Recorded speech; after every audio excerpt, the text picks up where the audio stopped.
Jadi amalan pertama pasca salat, Assalamualaikum warahmatullah, Assalamualaikum warahmatullah. Anda mau lengkapi sampai wabarakatuh boleh, gitu kan? Anda mau Assalamualaikum sampai situ boleh. Jadi boleh singkat Assalamualaikum, boleh. Kalau di madzhab Maliki itu biasanya yang salam pertama Assalamualaikum, kemudian yang kedua Assalamualaikum warahmatullah, ya. Kalau Anda mau Assalamualaikum warahmatullah boleh, sampai wabarakatuh juga boleh, ya. Itu luas sekali babnya, sudah saya terangkan di bab fikih salat yang lalu. Lalu setelah itu apa amalannya? Sejenak, ya, kemudian langsung kita beristighfar kepada Allah 3 kali, ya, 3 kali. Yang paling singkat, ya, yang paling pendek tadi dikonfirmasi di syarah, gitu kan? Bagaimana bacaannya? Maka Nabi pernah menyontohkan yang paling singkatnya Astagfirullah, Astagfirullah, Astagfirullah. Itu yang paling singkatnya. Jadi kalau kita selesai salat, ya kan, ada salam, kemudian kita istighfar Astagfirullah, Astagfirullah, Astagfirullah. Kalau kita mau misalnya lengkapi juga, ya, dengan mau panjangkan misalnya boleh Astagfirullahaladzim, Astagfirullahaladzim, Astagfirullahaladzim. Nanti ada terusannya tuh, alladzi la ilaha illa huwal hayyul qayyum wa atubu ilaih. Boleh, ya. Jadi kalau misalnya buru-buru, ya harus segera berangkat dan sebagainya, silahkan. Mau sambil berdiri, istighfar Astagfirullah, Astagfirullah, Astagfirullah 3 kali, ya. Baik, ini menarik. Kenapa istighfar? Kenapa bukan langsung tasbih, subhanallah, ya kan? Tahmid, alhamdulillah, Allahu akbar. Kenapa istighfar dimulai? Masih ingat teman-teman? Ya, kalau kita sambungkan ke awal tadi, idealnya dan seharusnya saat sholat itu kan terhubung dengan Allah, kan? Saat sholat itu harusnya khusyuk, kan? Terhubung dengan Allah, nyambung kita. Tapi ada bagian-bagian dalam sholat yang kadang-kadang nggak terhubung dengan Allah.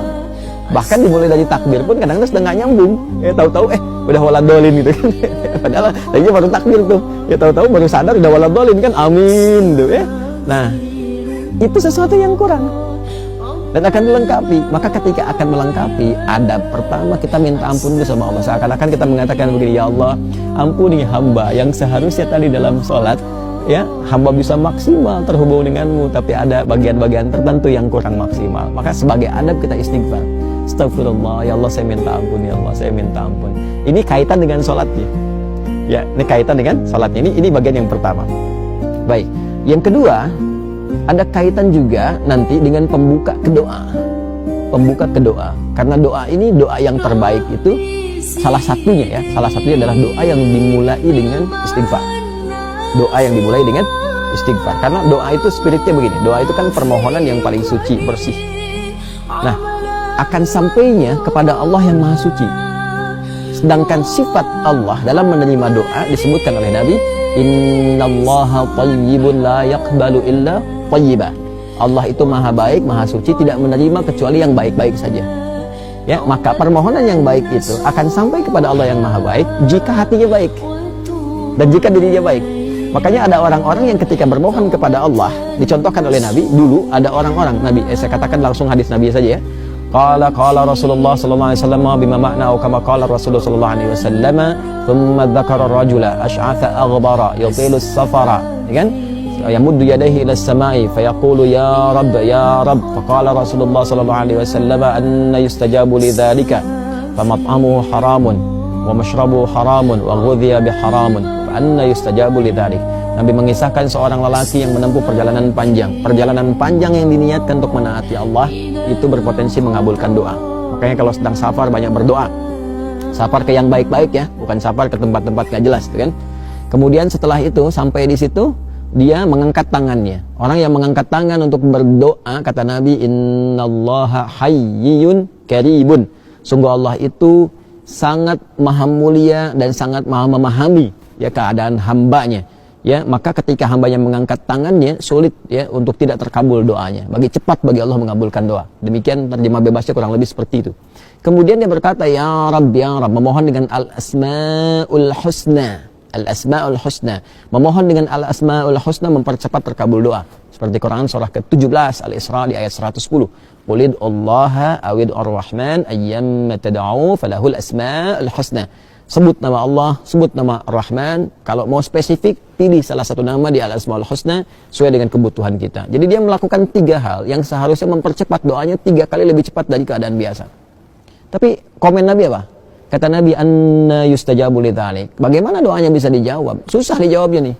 Kenapa? Mat'amu haram, sumber makanannya haram. kan? Masyrabu haram, sumber minumannya haram.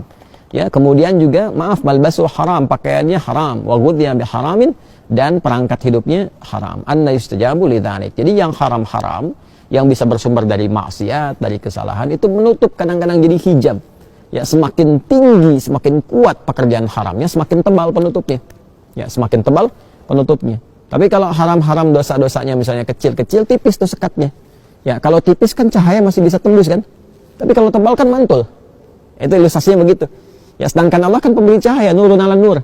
Ya, ini cahaya nggak bisa nyampe tuh kalau Allah berikan, nggak bisa tembus ke kitanya karena hatinya bermaksiat. Maka untuk membuka itu dengan istighfar. Astagfirullah, astagfirullah, astagfirullah. Makanya kalau orang rajin istighfar tuh, dulu saya pernah ceritakan kan, dan viral juga kisah ini ya, di berbagai kesempatan. Orang rajin istighfar itu kadang-kadang belum minta, Allah sudah kabulkan. Saya tidak harus mengulang tentang kisah tukang roti ya, dan sebagainya gitu. Tapi itu indah sekali, latihan deh, latihan. Sampai istighfar itu di kebiasaan, bukan hanya pasca salat.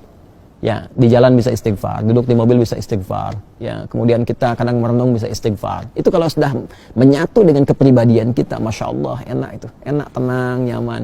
Latihannya salat. Jadi istighfar memberikan fungsi sebagai adab permohonan ampunan kepada Allah karena mungkin tadi tidak sempurna dalam salat, ya kan? Lalu dengan kasih Allah itu diberikan pemaafan dan disempurnakan. Lalu yang kedua, pembuka untuk menyampaikan permohonan dalam doa kepada Allah yang barangkali karena kondisi tidak terkoneksi tadi, ya belum mampu, ya kita menyampaikannya sehingga tidak terjawab dengan maksimal, ya kan? Ya, karena itulah setelah sholat kita beristighfar, pembuka itu dicerahkan dulu hatinya, ditenangkan, lalu memohon. Makanya orang kalau udah istighfar, mintanya itu, apalagi kalau air matanya mengalir, doanya lebih khusyuk dipanjatkan dibandingkan dengan langsung berdoa begitu saja. Gak percaya silahkan Anda cek tuh. Ya, ingat dosanya apa, ininya apa, ngalir air mata, minta, itu seketika tuh cepat sentuhannya ke jiwa. Nah, karena itu nanti bab doanya terletaknya setelah itu. Setelah istighfar itu nanti ada doa pembuka dulu, ya. Nah, karena itulah setelah Anda berdoa, ya kan? Setelah Anda istighfar, ya kita istighfar, astagfirullah, astagfirullah. Kalau mau dilengkapi silahkan, astagfirullahaladzim, astagfirullahaladzim, astagfirullahaladzim. Kalau astagfirullah itu yang paling pendek ya. Memahaminya jangan begini. Nabi kan katakannya astagfirullah, jadi harus begitu, tidak. Hadis yang lain banyak juga, satukan ke situ, ini baru satu hadis. Ya, dan astagfirullah kalimatnya itu syarah hadisnya. Syarah hadis ketika dikonfirmasi, hadis pokoknya mengatakan istighfar dan beristighfar 3 kali. Nggak disebutkan bagaimana caranya. Kalau kita ngaji hadis kita temukan ada 3 nih, versi yang pendek, versi menengah, versi yang panjang. Ya, memahaminya bagaimana? Kalau sedang buru-buru, ya kalau mau singkat astagfirullah, astagfirullah, astagfirullah. Kalau sedang agak santai, astagfirullahaladzim, astagfirullahaladzim. Kalau mau lebih panjang lagi, lebih santai lagi, astagfirullahaladzim. Alladzi la ilaha illa huwal hayyul qayyum wa atubu ilaih, gitu kan? Astagfirullahaladzim, alladzi la ilaha illa huwal hayyul qayyum wa atubu ilaih. Atubu untuk pribadi, natubu untuk banyakan. Ya kan? Jelas ya? Jadi itu yang bisa kita katakan. Tapi 3 kali ini maksudnya sampai merasakan ke jiwa, bukan cuma di lisan. Ya, lihat, zikir itu sampai ingat, bukan sampai keluar. Jadi sampai ingat ya, sampai betul kalimat yang kita ucapkan mengingatkan kita dengan atau menyambungkan kita dengan Allah Subhanahu wa taala. Astagfirullah.